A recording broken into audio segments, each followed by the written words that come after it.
이 누가복음을 보면서 한 가지 이 누가의 기록의 특징은 아무래도 역사적 서술이 주된 특징이라고 할 수가 있습니다.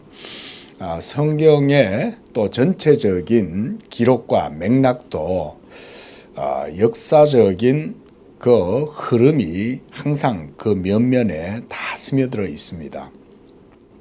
우리가 신학에서도 하나님의 말씀의 역사, 이거를 계시의 역사다 이렇게 말합니다.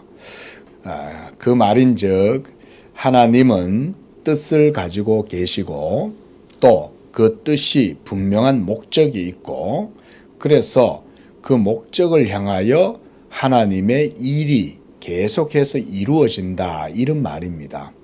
그러면 역사 속에서 그 일이 계속 진행되어질 때 그 프로세스, 그 과정들은 모두가 다 하나님의 뜻으로 말미암는 계시의 역사죠. 우리가 이런 걸 자주 말씀을 들었으니까 이제 여러분들이 어느 정도 이해를 하실 수 있으리라 생각이 됩니다. 좀 더 멀리 바라보면 하나님께서 이 세상 가운데에 하나님의 구원의 복음을 심으시고 그것이 뿌리를 내리고 또 대가 자라나고 그리고 나서 거기에 또 가지가 나고 꽃이 피고 열매가 맺히고, 한마디로 우리가 그렇게 비유적으로 보면 모든 역사는 하나님께서 자기의 복음을 이 세상 가운데에서 심으셔서 열매를 맺게 하는 그런 과정이다. 우리가 이런 걸 구속 계시의 점진적인 역사다. 자주 이제 들어보셨죠, 그렇죠? 하나님은 그것을 지금 일하고 계시는 거예요. 언제부터 그 일이 시작됐을까요? 창세기에서부터 벌써 시작이 되었다. 우리가 요즘 언약사에 대한 내용들을 좀 하고 있지 않습니까? 하나님은 벌써 영원 전부터 그 일을 준비하고 계시는 거예요. 영원 전부터.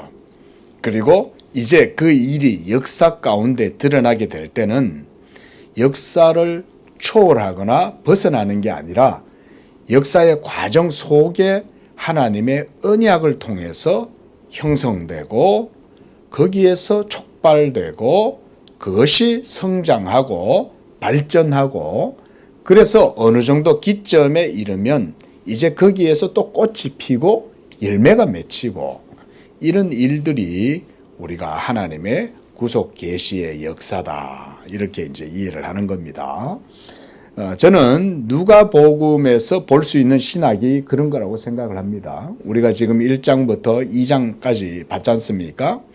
보면 누가는 아주 예수님이 탄생하셨을 때뿐만 아니라 사역을 하시게 되는 그런 과정들도 아주 자세하게 기록을 해주고 있죠.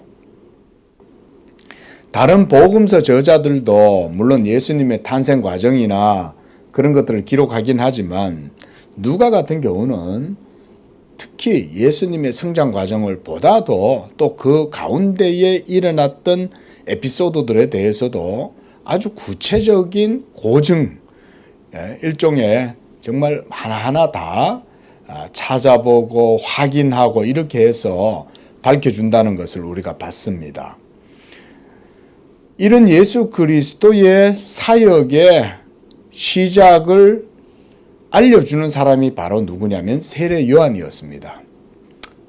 우리가 세례 요한은 바로 그런 의미라고 볼 수 있습니다. 그리고 본문에서도 세례 요한, 오늘 우리는 이 세례 요한의 사역에 대해서 보고 있는데요. 세례 요한의 사역의 주된 그거 뭐냐면 이 영원하신 하나님의 뜻에 따라 이제 때가 되어 하나님의 아들이 역사 가운데 이스라엘 가운데 등장하셔야 되잖아요. 그죠?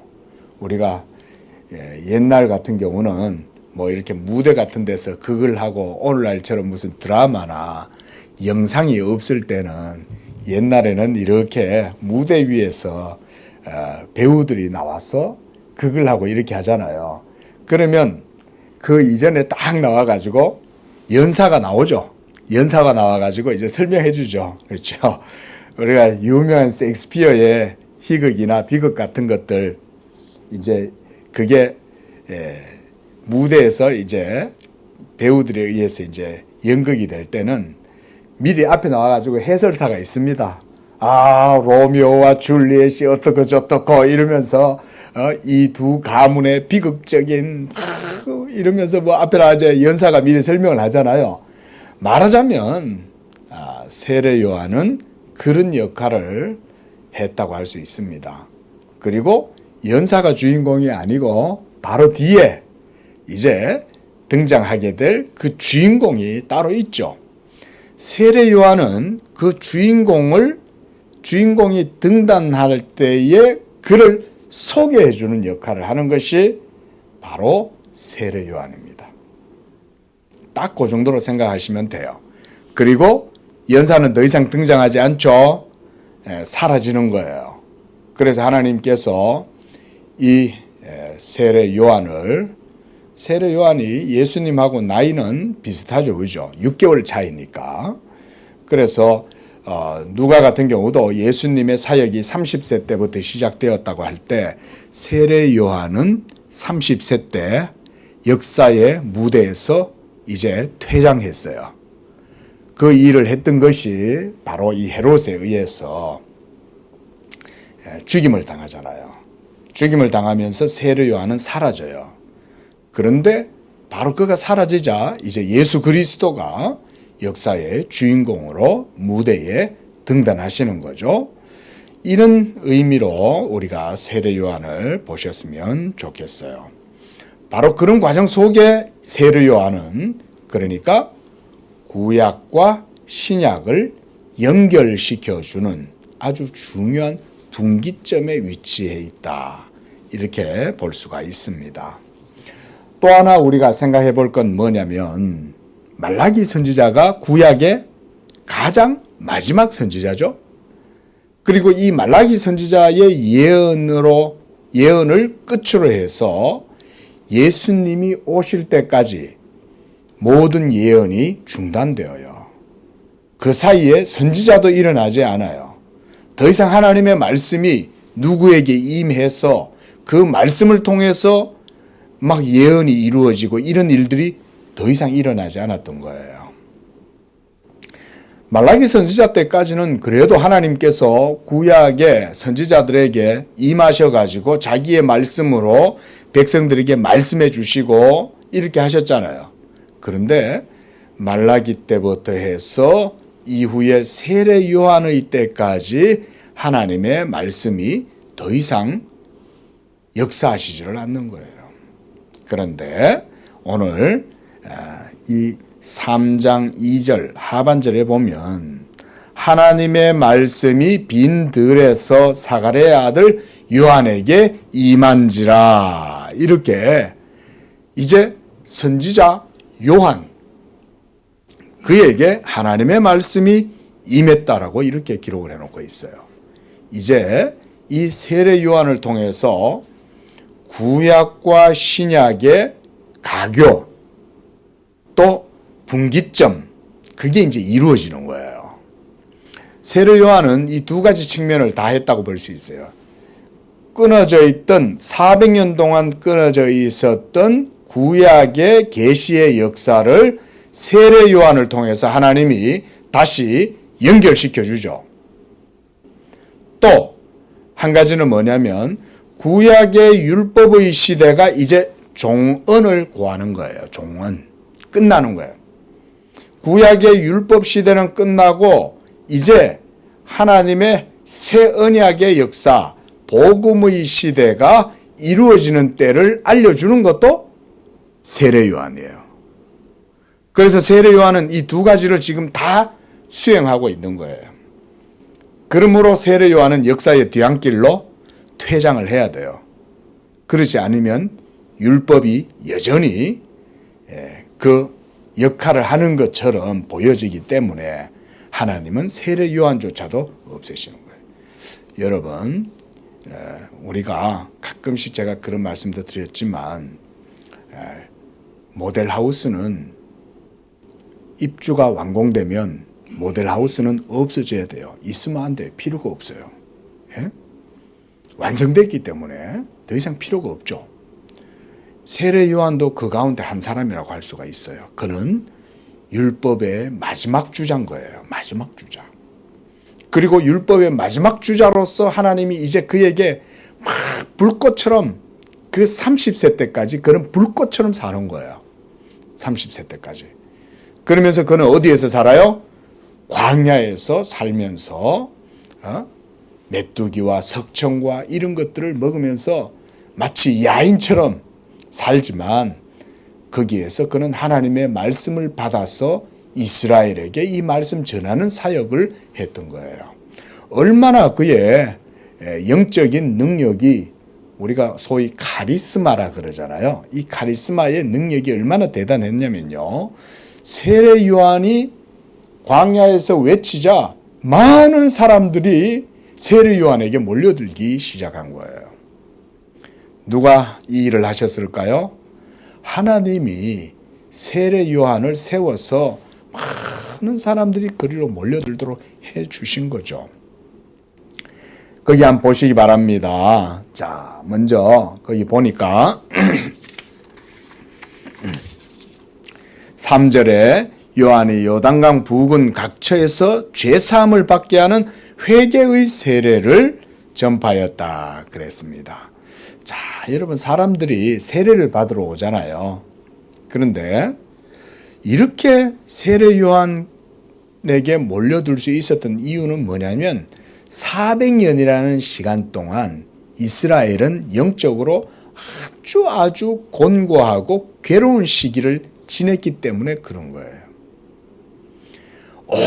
오랜 동안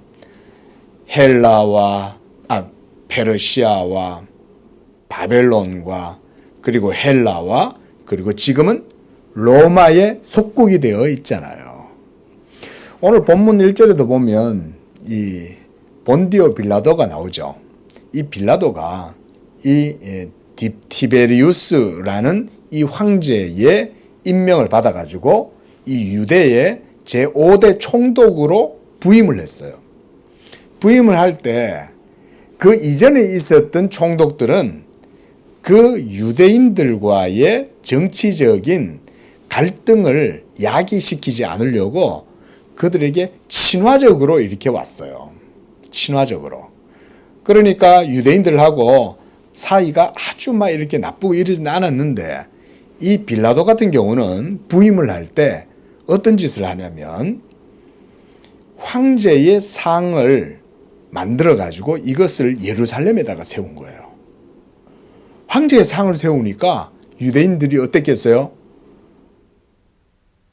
예? 안토니우스 4세 인것 4세가 유대인들을 박해했을 때처럼 유대인들의 적개심이 엄청나게 컸겠죠. 이야, 또다시 우리 거룩한 성 예루살렘과 성전을 더럽히고 신성을 모독하려고 하는구나 이러면서 빌라도에 대한 그런 반감이 컸었어요.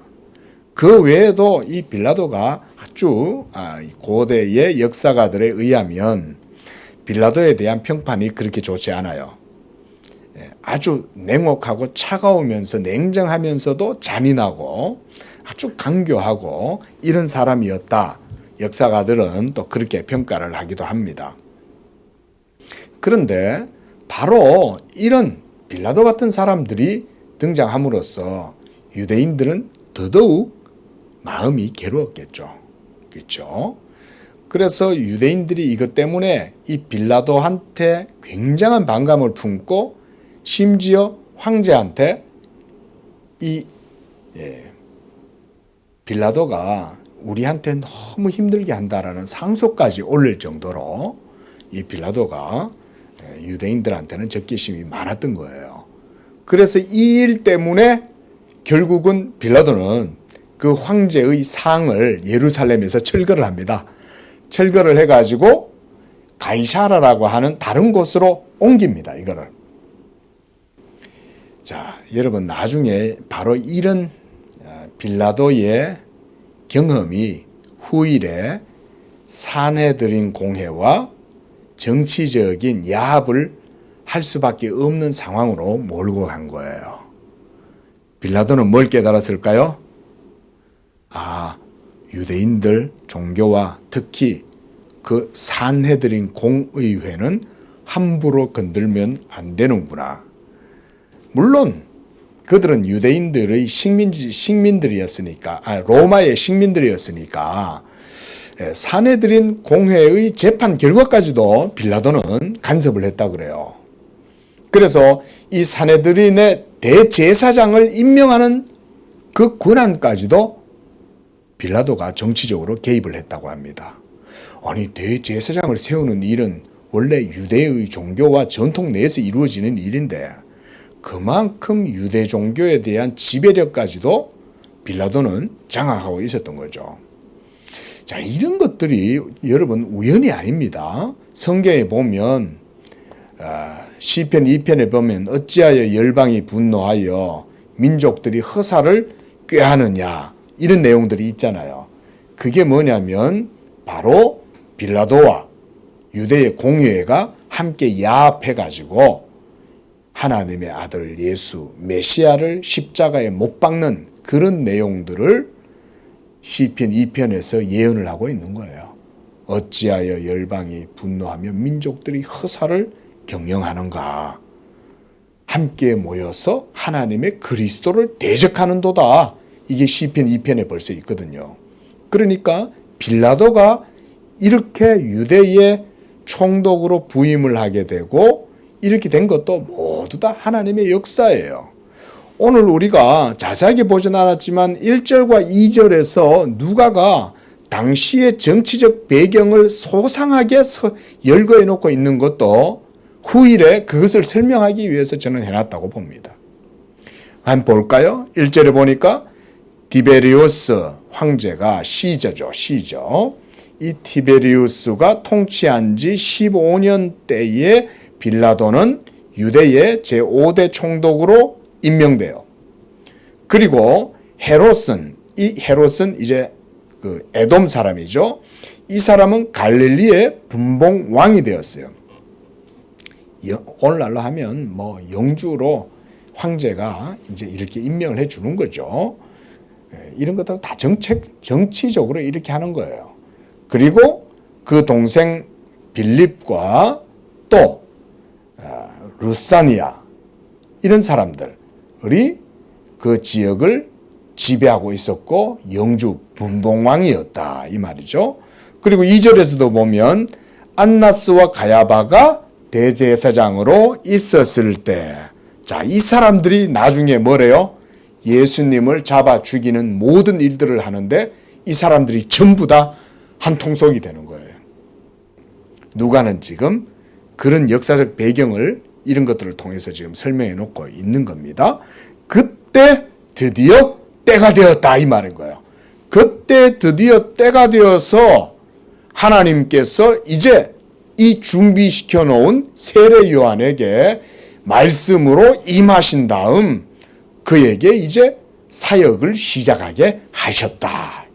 그 얘기가 2절 하반절의 말씀인 거예요. 하나님의 말씀이 임하면 그때부터 하나님의 역사는 시작이 됩니다. 하나님의 말씀이 드러나지 않으면 그저 하나님은 세상은 일반적으로 그냥 그렇게 돌아가도록 내버려 두시는 거예요. 그들 안에서 찢고 뽑고 서로 물고 먹히고 악순환이 반복되고 고통과 슬픔의 세월을 살아가고 이러면서 그냥 평범하게 살아가게 놔두시는 거예요. 그런데 이제 하나님이 역사에 개입하시는 거죠.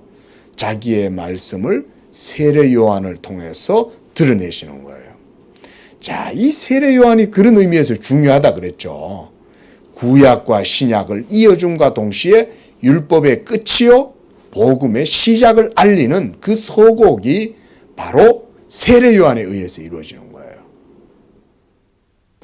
자, 이런 가운데에 세례 요한에게 하나님께서 강력한 카리스마를 그에게 주시니까 많은 사람들이 그에게 몰려들기 시작하는데 3절에서 6절까지는 이 세례 요한에 대한 구약 선지자들의 예언을 소개하고 있습니다.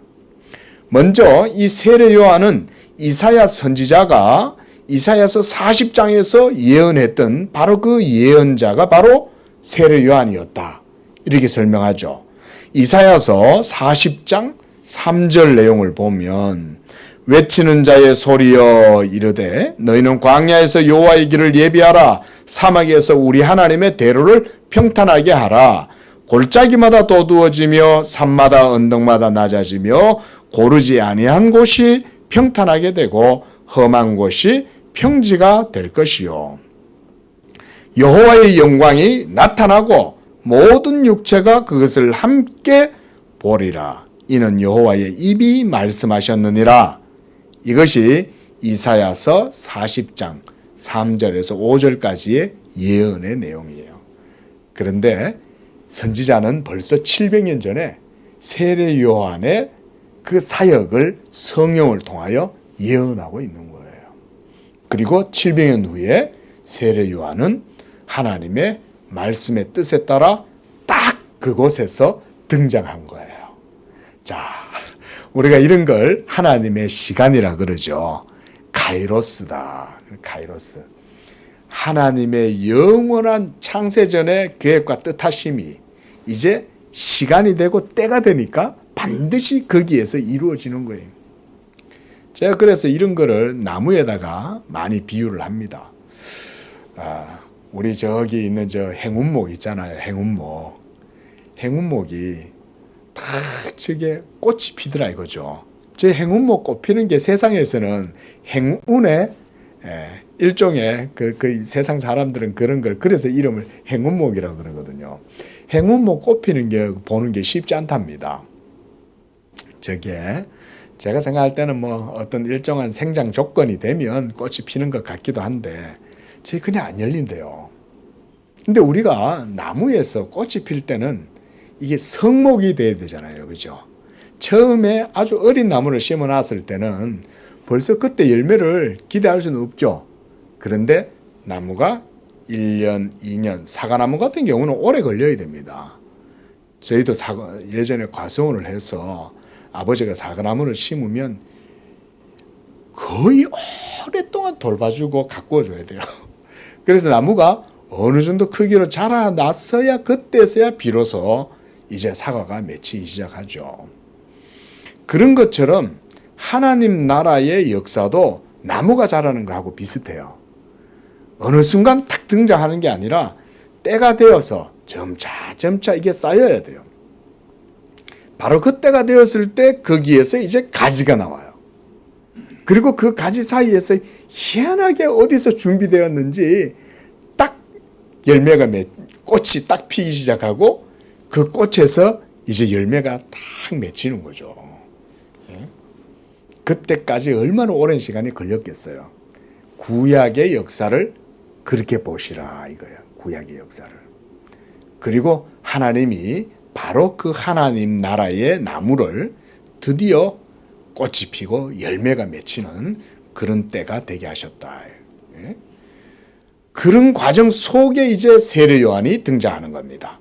그리고 그는 이 사역이 길을 준비하고 곧게 하고 골짜기를 메우고 또 작은 산이 낮아지고 굽은 것을 평탄하게 하는 이런 일들을 세례 요한이 하는 거예요.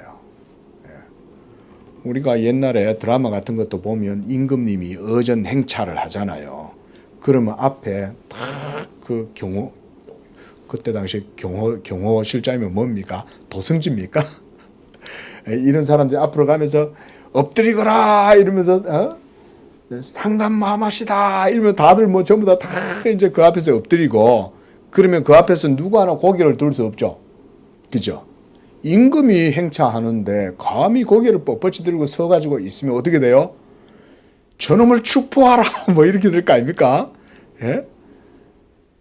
예수님이 바로 진정한 왕이요.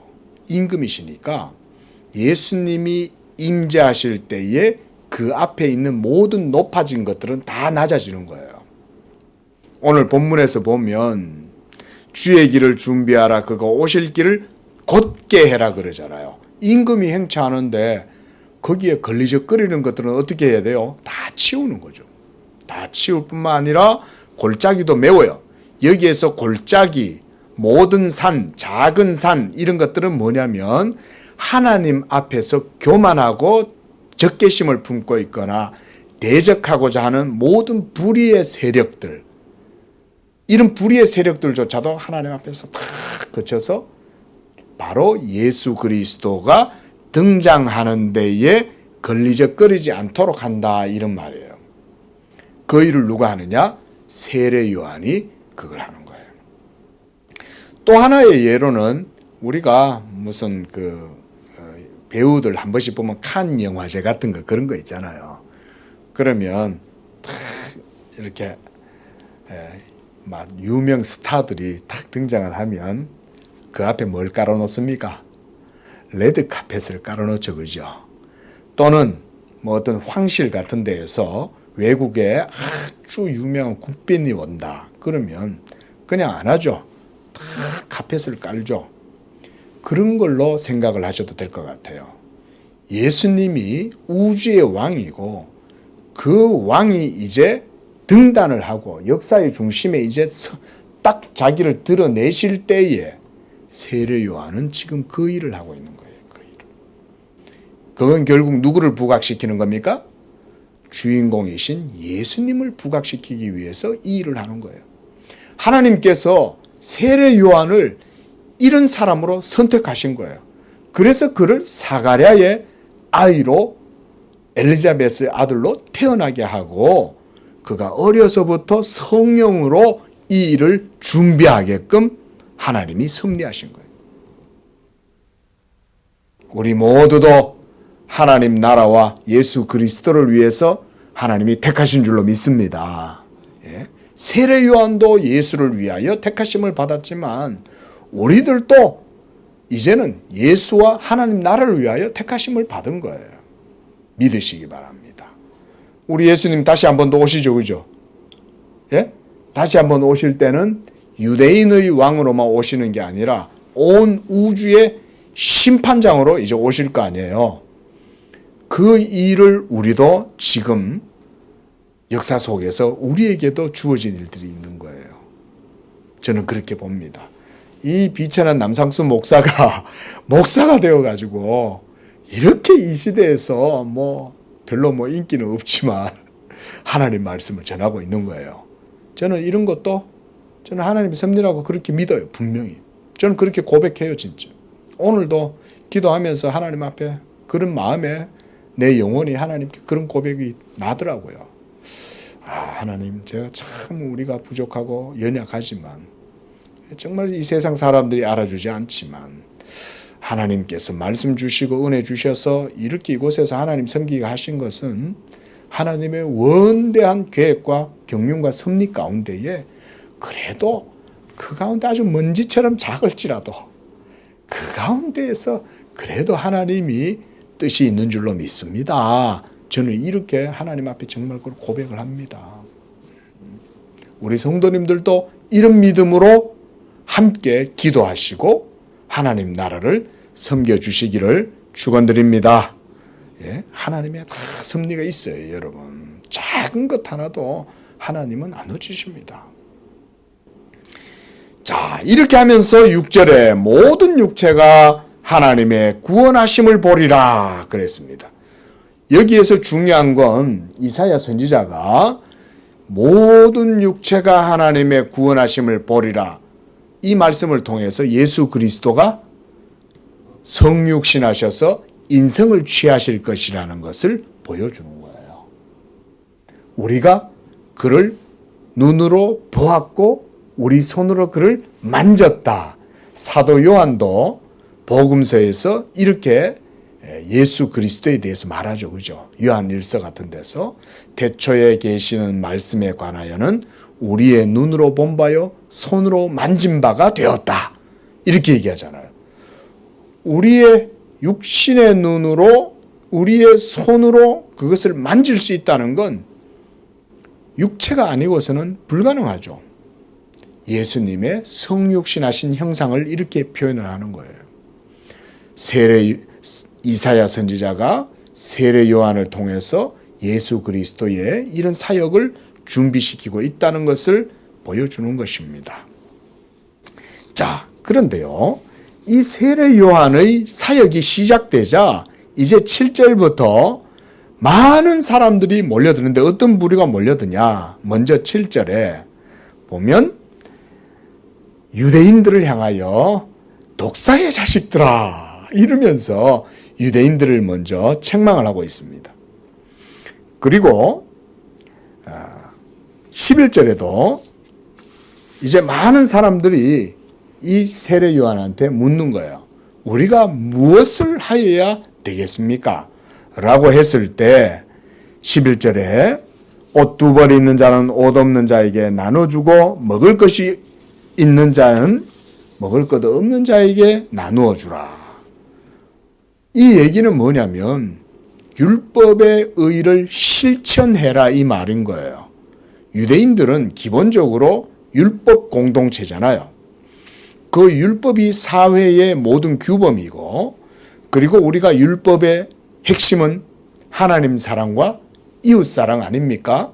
그러니까 그 율법을 행하라는 거예요. 그렇게 함으로써 옷 두 벌 가졌을 때는 그것을 나누어 줌으로써 다른 형제를 내버려 두지 말라는 거예요. 같은 유대인들끼리 내가 더 많이 가지고 있고 쟤는 안 가지고 있는데 같은 하나님의 언약의 동족으로서 돌보지 않는다면 그것은 하나님의 율법을 어기는 거 아닙니까? 그러니까 옷 두 벌 가진 자는 하나를 나누어 주고 먹을 것을 내 주머니 안에 놔두고 창고에 너무 쌓아두고 있지 말라는 거죠. 그것을 형제들에게 나누어 줌으로써 하나님의 율법대로 행해라. 그 얘기가 포인트입니다. 물론 체리티, 자선을 베풀고 동정을 베풀고 이런 의미도 있지만 여기서 더 중요한 의미는 율법의 의를 바르게 실천해라 이 말이에요. 이게 더 중요해요. 왜냐하면 세상에도 측은지심이 있고 공자님도 순자님도 맹자님도 다 그런 건 동정은 자선 행하는 거는 다 가르치거든요. 중요한 건 율법의 의를 바르게 행하라 이 말인 거예요. 그래서 이제 12절에 보면 세리들이 이 세례 요한에게 몰려듭니다. 그리고 14절에 보면 군인들도 세례 요한에게 오는 거예요. 군인들도.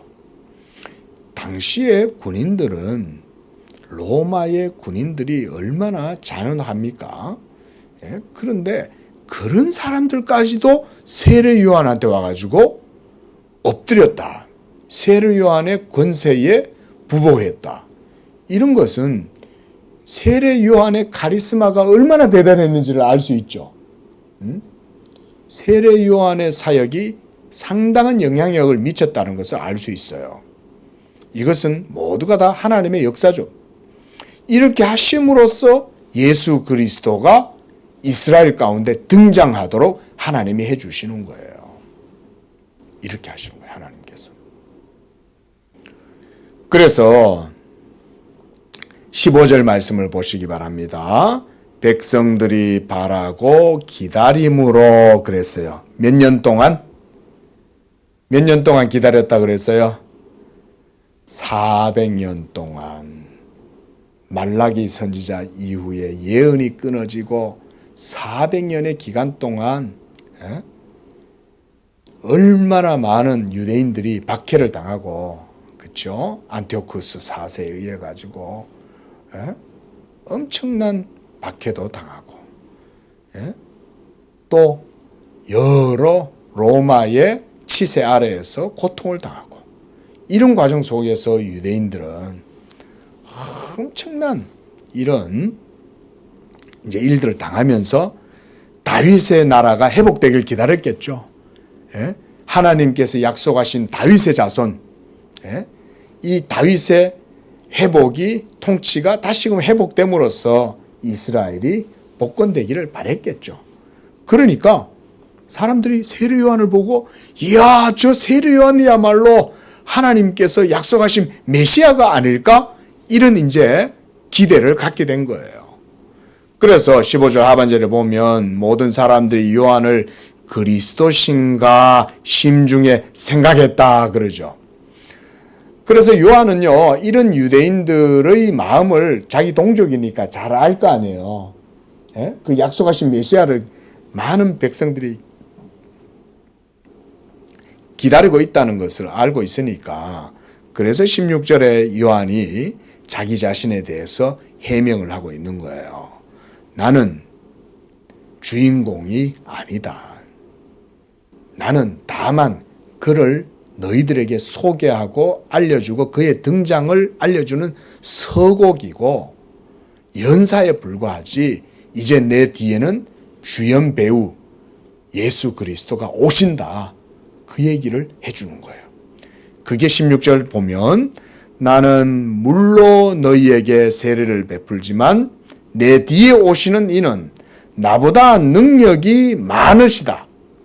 그래서 그가 오시는데 나는 그의 신발끈을 푸는 것조차도 할 수 없을 정도로 그분은 대단한 분이시다, 그 얘기를 하는 거죠. 그리고 그는 성령과 불로 너희에게 세례를 베푸실 것이다. 자, 이 부분은 크게 보지 않고 넘어가겠습니다. 그리고 또 17절에 세례 요한은 계속해서 예고편을 알려주는 거예요. 그 예고란 뭐냐? 손에 키를 들고 자기의 타작마당을 정하게 하고 알곡은 모아서 곳간에 들이고 쭉정이는 불에 태우실 것이다. 이게 자기 뒤에 오시는 그 역사의 무대의 주인공이신 예수님에 대한 예고편이에요. 이걸 미리 보여주는 거예요, 세례 요한이. 또 그 밖에 여러 가지로 권하여 백성에게 좋은 소식을 전하였다. 세례 요한은 바로 복음의 시작을 이렇게 알리는 거예요. 복음의 시작을. 예수 그리스도가 오시면 이런 일들이 일어나게 될 것이고 그가 오셔서 이런 일을 할 것이며 라고 하면서 좋은 소식, 바로 복음에 대한 내용이겠죠.